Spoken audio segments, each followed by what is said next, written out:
Hello, this is Aaron, and welcome back to the podcast. I hope everyone had a good weekend. I wanted to follow up on a post I recently did about a character named Andrew Tate and talk about the rise of influencers, particularly among the Gen Z crowd.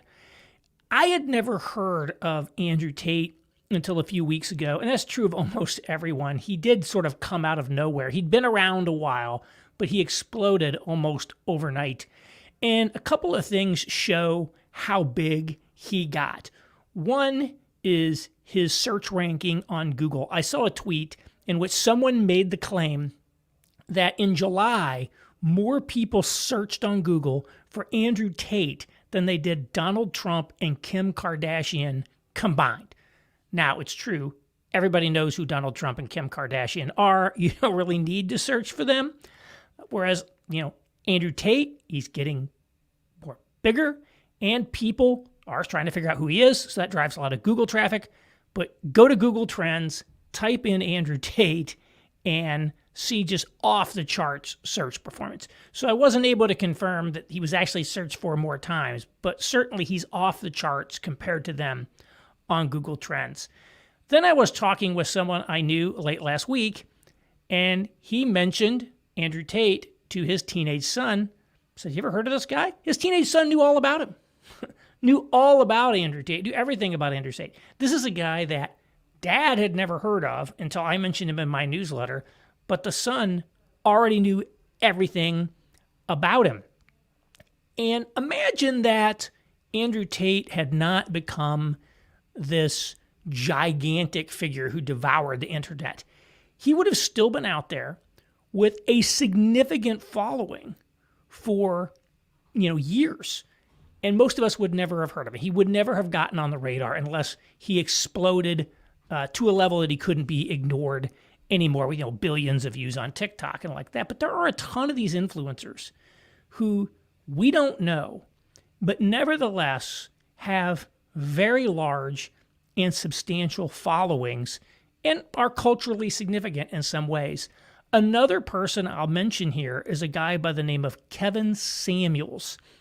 Kevin recently passed away, so he's no longer with us, unfortunately.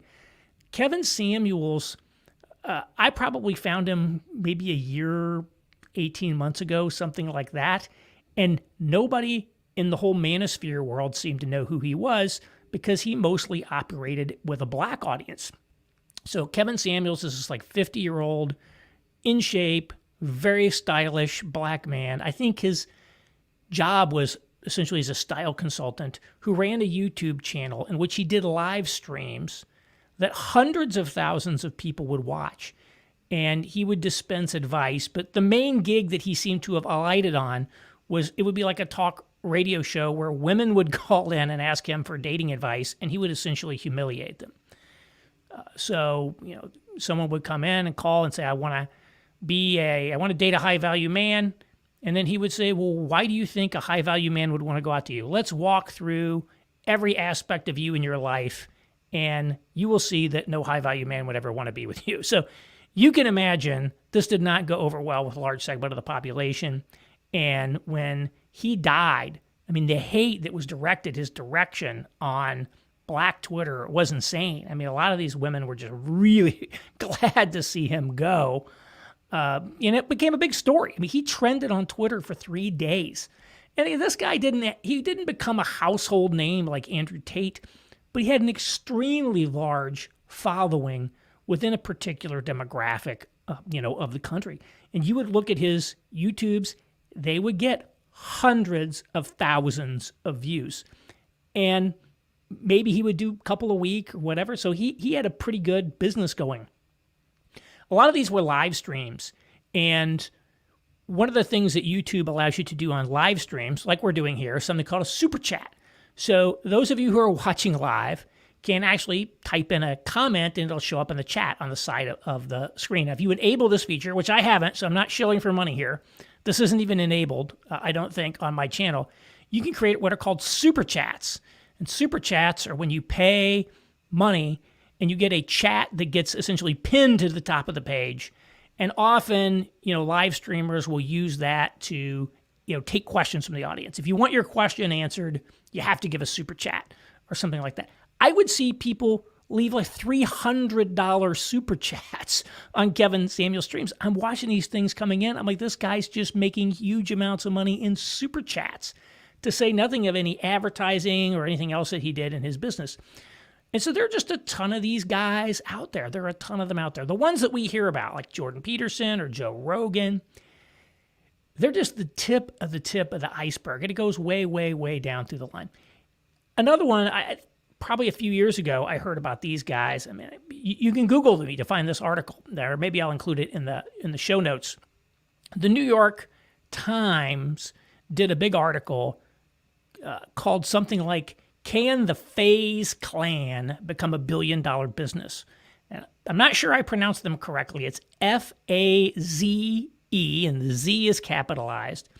And what the FaZe Clan are is a group of Gen Z online video game streamers who apparently were approached by this talent agent who essentially created a business out of them. They live together in a house and they do these streams, and they've got a sort of reality thing going on. Again, I don't pay too much attention to it because this isn't my demographic.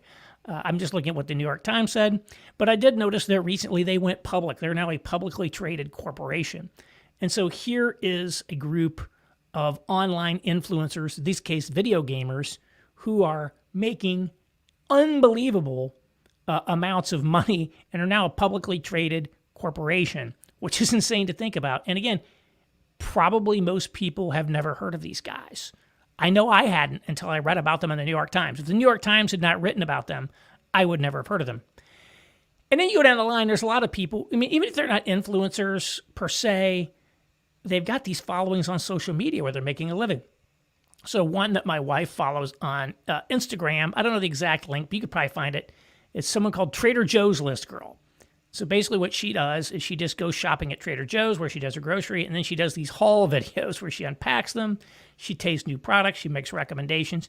Apparently has 1 million Instagram followers, and this is now her full-time job, is being an influencer through Trader Joe's. Other people, there's another one she follows, and there's apparently a lot of these people, that just tries different fast food meals and takes a bite of them. They don't show...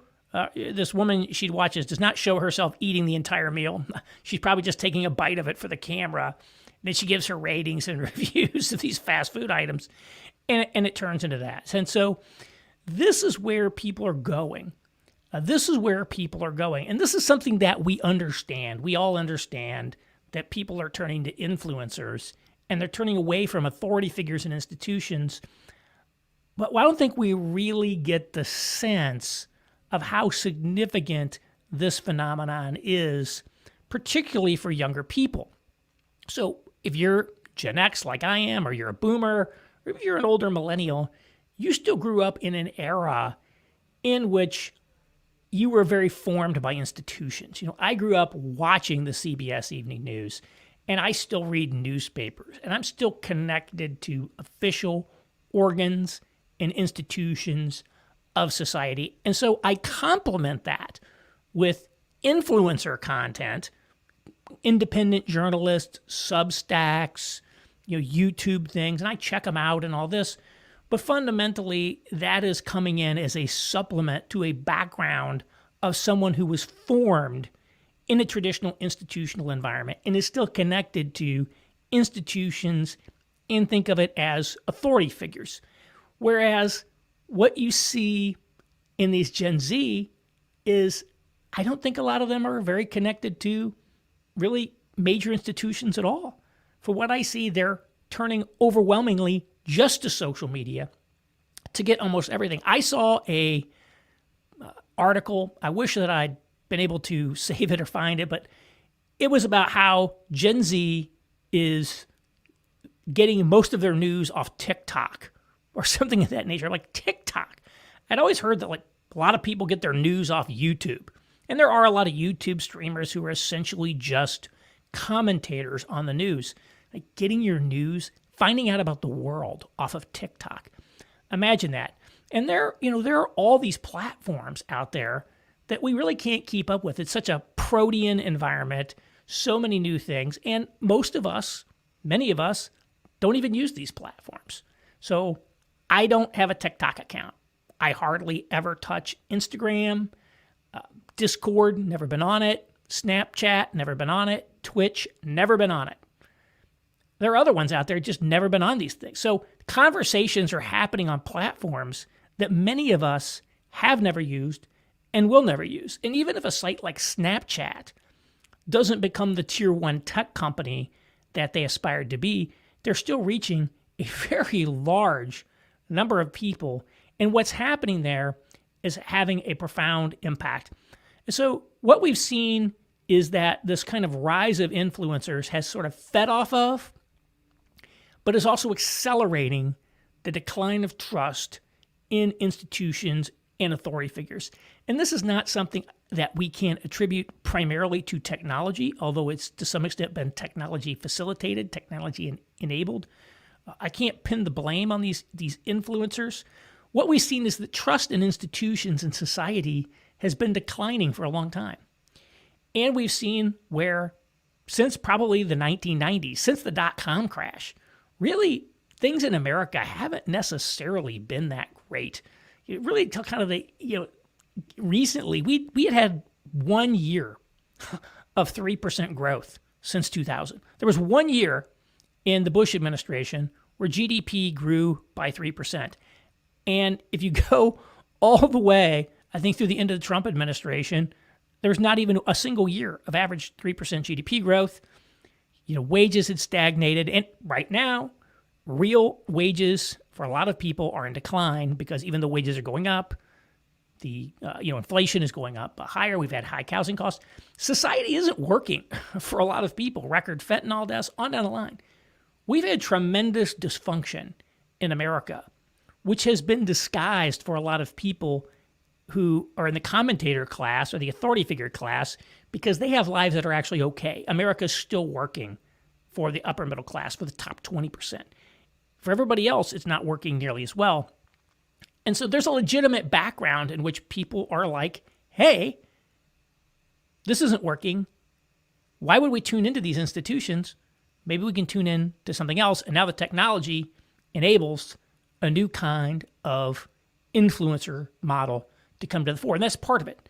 And I'm not saying it never would have happened but for the decline of trust in these institutions. But if we had these robust institutions, it would certainly provide, a counterbalance to that. Now, I'm an influencer of sorts, so you wouldn't be listening to me, right? 20 years ago. Wouldn't be the case. So I can't complain too much about this influencer model. To some extent, I'm not critiquing it or I'm not praising it. I'm just describing what it is. And certainly, if not for the rise of this model, I would not exist as a public figure, even though I regularly write for real publications today. I would never have gotten the job in a think tank in New York City if not for my ability to create an influence model for myself through my original blog, for example. But one thing I do see today is there is this sort of difference between, call them legitimate influencers and non-legitimate influencers. And maybe legitimate isn't really the word, but it's the idea that there are some influencers who are essentially validated or treated as official, somehow given a seal of approval or talked about by the mainstream institutions of society. The FaZe Clan is one. When the New York Times writes an article about you, and when you go public and all of that, there's a certain legitimacy that comes from that. I was really struck by the juxtaposition between this Andrew Tate thing that came up in this article, and I believe it was the Washington Post, about Glennon Doyle's new podcast. Glennon Doyle is to some extent a female analog of Andrew Tate. To some extent, they're obviously very different people, but one is kind of telling the guys what they want to hear. One's telling the women what they want to hear. Glennon Doyle is viewed as essentially legitimate, even though much of what she says is not great, for example. So there's people out there who sort of get the seal of approval a little bit, and I think that's one of the big distinguishing factors of the influencer model. It's less about credentials or not credentialed. It's more about sort of, are you sort of like recognized? Maybe it's not even legitimized, it's recognized. Are they willing to recognize you and sort of shine a light on you occasionally? Or are you just going to sort of exist in sort of the dark underside of YouTube? Or are you just going to be out there invisible until something really, really happens?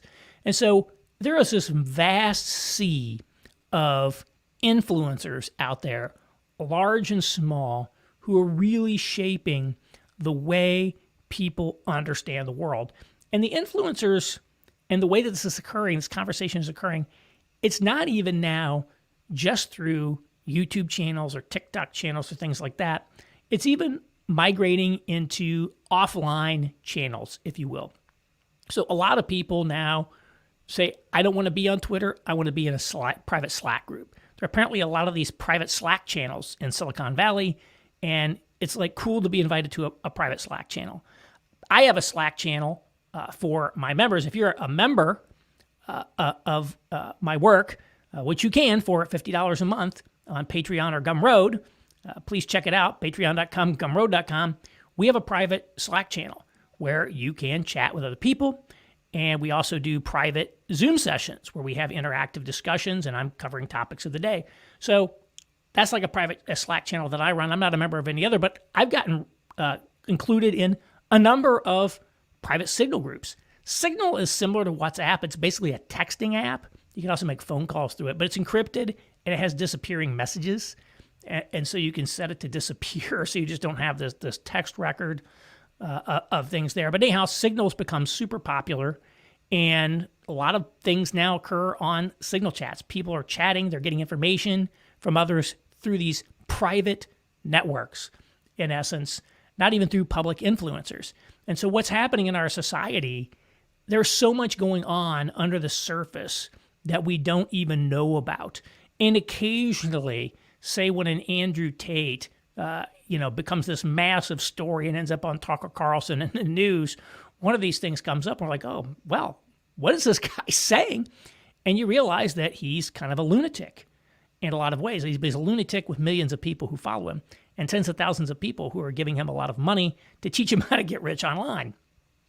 I've determined that the best way to get rich online is to start a business teaching other people how to get rich online.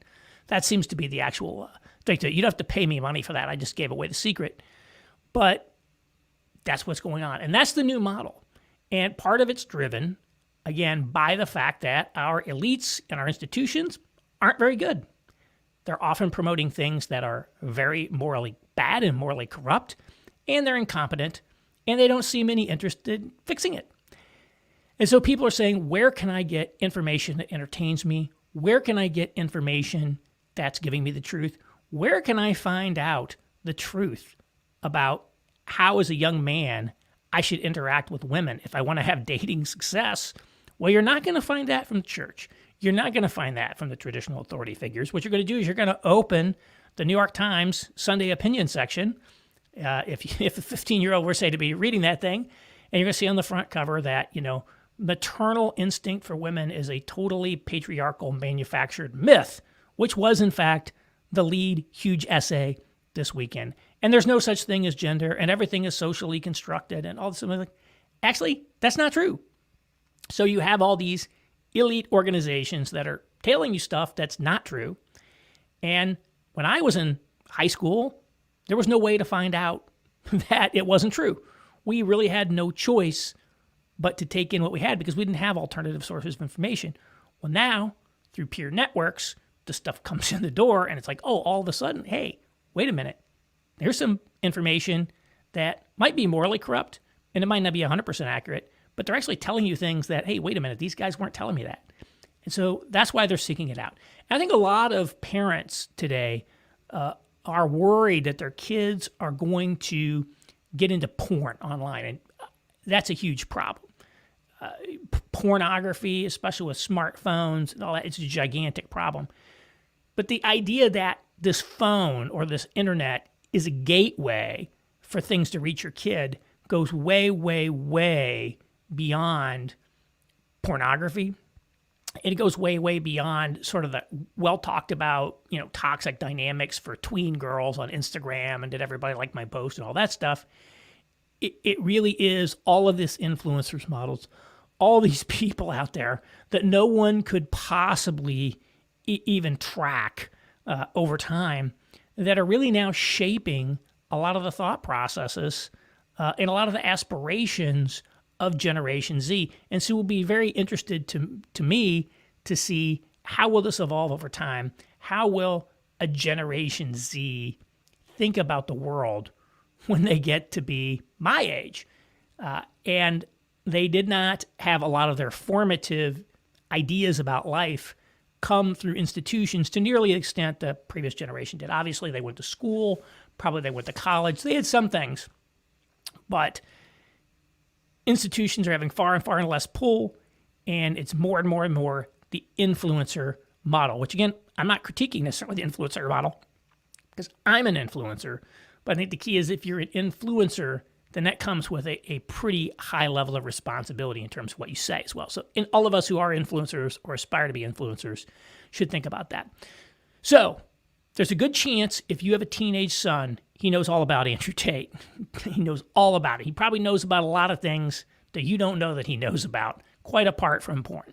So something to keep in mind. Just wanted to share that. That's one of the big trends that we just have to understand is this fragmentation of authority, this dissolution of authority, and this rise of alternative sources of network creation and authority creation and information dissemination. And it's going to be interesting to see how it develops because there's going to be this war out there between kind of the top level officials who want to insert more and more control over society, more and more regulation over what can be shared. Plus, you've got Silicon Valley over here who's sympathetic to that. They're implementing a lot of it, but they also want to make money. And then you got people who are very motivated to bypass any content filters that are there and find this info. So we don't know how it's going to play out. There's a lot of things jockeying for position, but it's weird. Even though we have a much less free internet than we used to, this information is still getting out. So something to keep in mind as you hear about things like Andrew Tate. He's just the tippy tip of the iceberg of the influencer model. Thank you very much, and I will talk to you next week.